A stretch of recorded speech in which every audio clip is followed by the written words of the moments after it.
I love driving. I love the drive. Whatever time and whatever weather, except for one thing.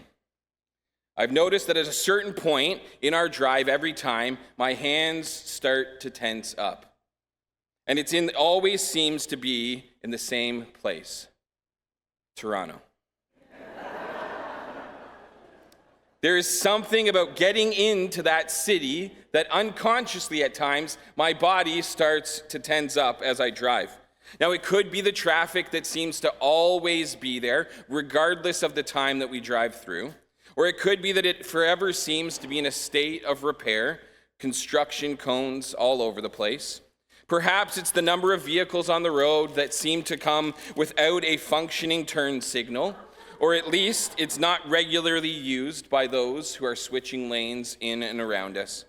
But the one that seems to cause the most tension for me as we drive is when we're stuck behind a car in the far left lane, driving at or just below the speed limit while not passing anyone else, who doesn't seem to notice or move despite the line of cars behind them. Has anyone else experienced this phenomenon on the road on your drive?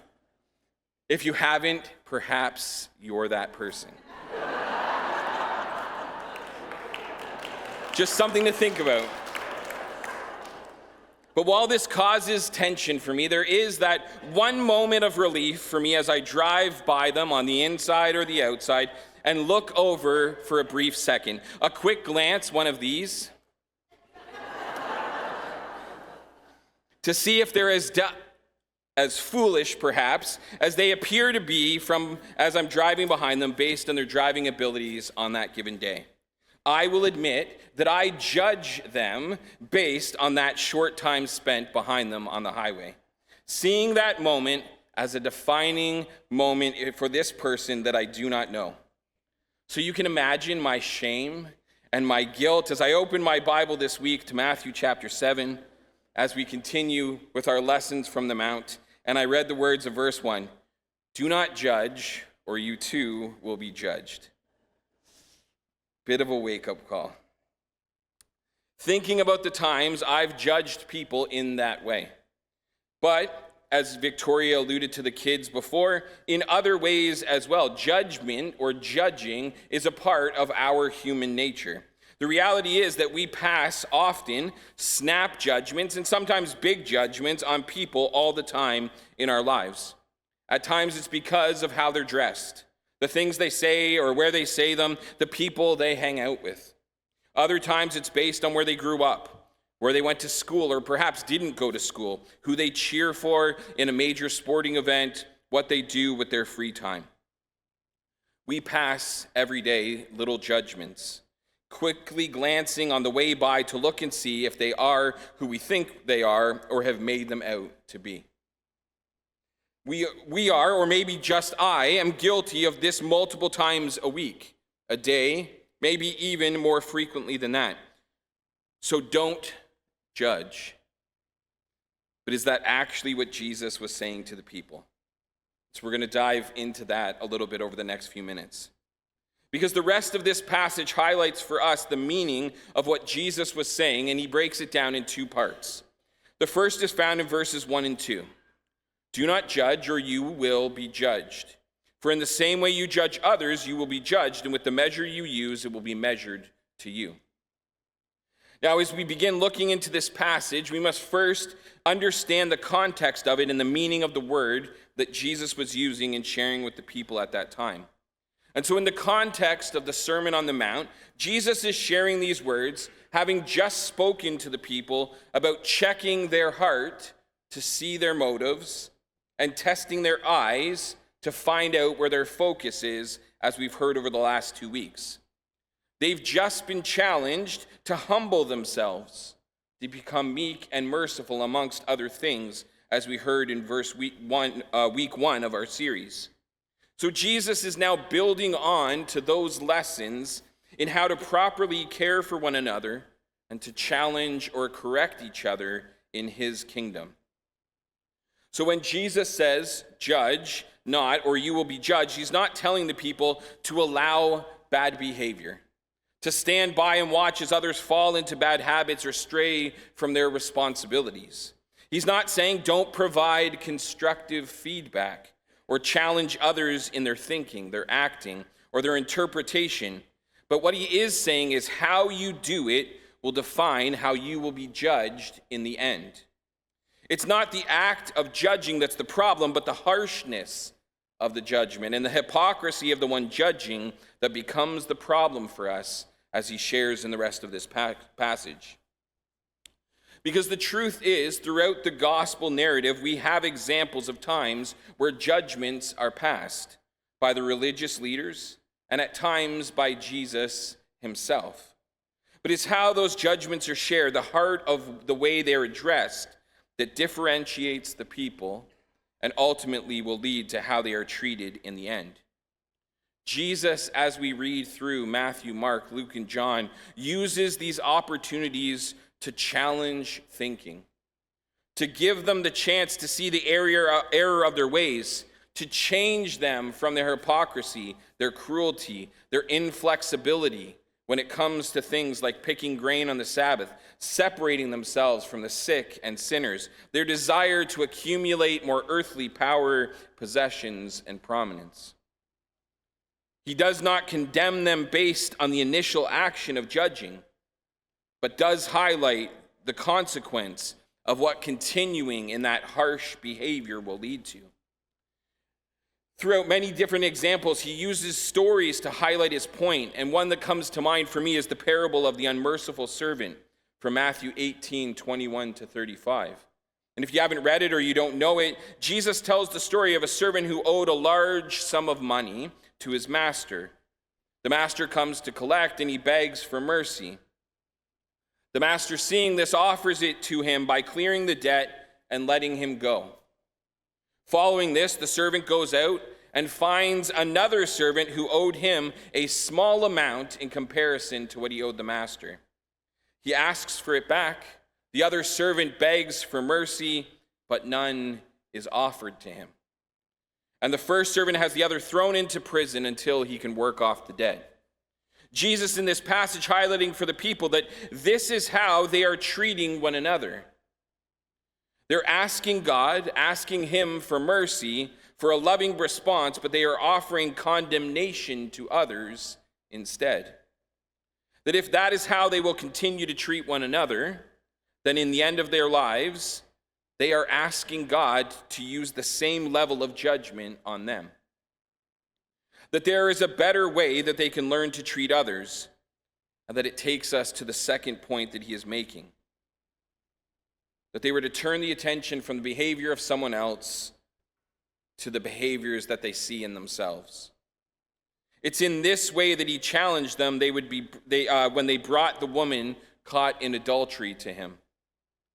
And Jesus said, "Let any of you who is without sin cast the first stone." And that's found in John chapter 8, verses 1-11. Telling the people that in order to discern how, what, and when to judge, they first needed to look at their own lives, their own actions, their own shortcomings, and then it would teach them how to better deal with others. And so in our passage from this morning, Jesus makes this point by using hyperbole. He says the brother or sister has a speck, a tiny little piece of sawdust in their eye, probably barely visible to anyone else, but the person somehow is trying to focus on getting it out. At the same time, they have themselves a plank in their eye, a plank which would have been so large and they would have known was used for the construction of rafters and walls on houses and ships and bridges at that time. Now we realize, and they would have as well, that Jesus was clearly exaggerating, but that he makes his point much clearer. That not only were they judging far too harshly, but they were focusing on the wrong person. That they needed to learn to live their lives in his kingdom first, to understand and to acknowledge the ways that they fell short, to deal with their own missteps, driving issues, or challenges that they were facing, to consider how they wanted to be treated in those situations, the care and the support they desired, the second chance they longed for, the mercy that they longed to experience, that they would then be better able to deal with others when they found themselves in situations where judgment might be needed. That being able to place themselves, as we saw just a few moments ago, in the shoes of the other person would give them a sense of loving kindness, grace, and mercy that would have not been there before in their legalistic view of the world and the way believers were supposed to live in it. That in this instance, and only in this instance in the kingdom of God, it was important for the person to focus first on themselves and what they were doing before choosing to see the issues or concerns that they might have with someone else. Jesus was telling them, and this passage is teaching us this morning as we reflect on this lesson from the Mount, that judging, challenging, or questioning, or calling out the actions of others is bound to happen in our lives. Sometimes it's the best thing that we can do for them as they seek to be a better version of themselves, as we seek to grow his kingdom here on earth. But it's how we carry out those conversations, how we come to the decisions that we make, that will determine whether we're functioning in God's kingdom or operating in a worldly manner. So friends, don't beat yourself up. I won't beat myself up when we question things in the lives of others, if we can answer positively these two questions. The first, am I seeking correction or condemnation? Jesus challenged to correct the behavior, the attitude, the understanding, the heart of those he was journeying with, to bring them back into right relationship with God. He brought it up not to create separation for the people from others or from God, but to bring all people back together again. He attempted to have them see the error of their ways and to turn from those things, to follow the example that he was setting. In contrast, the teachers of the law, the religious leaders, were condemning people based on their shaping of the laws, their interpretation of what life in God's kingdom was supposed to be, their own desire for power and authority to exert their control over others. So is our goal correction or condemnation? And then to ask yourself, for me to ask myself, how would I like to be treated in this situation? How would I like to have someone else treat me when my issues are brought out into the light? How do I want God to treat me when I stand before him in final judgment? Would I want to be held to a standard of perfection that was never, ever going to be possible after the fall of humanity in the Garden of Eden? To be judged harshly on everything I have thought, said, or did? To be condemned for the sins of my life that I have committed, the sins that I have omitted? Do I want to be shunned or separated from the community I've grown up with, those who have loved me because of things that are beyond my control, or because of the worst things that I've done? Or would I want to be offered grace I didn't deserve, forgiveness I have not earned, love I cannot comprehend, mercy that I have not always shown to others? Would I want to be treated instead as a child of God redeemed through the actions of Jesus so long ago? Because if that's what I desire for myself, then that is what I should be offering to others as well.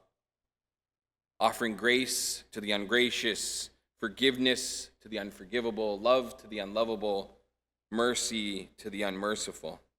Choosing to seek unity over division, to challenge or correct instead of condemn, to look at my own actions before looking to comment on the actions of others.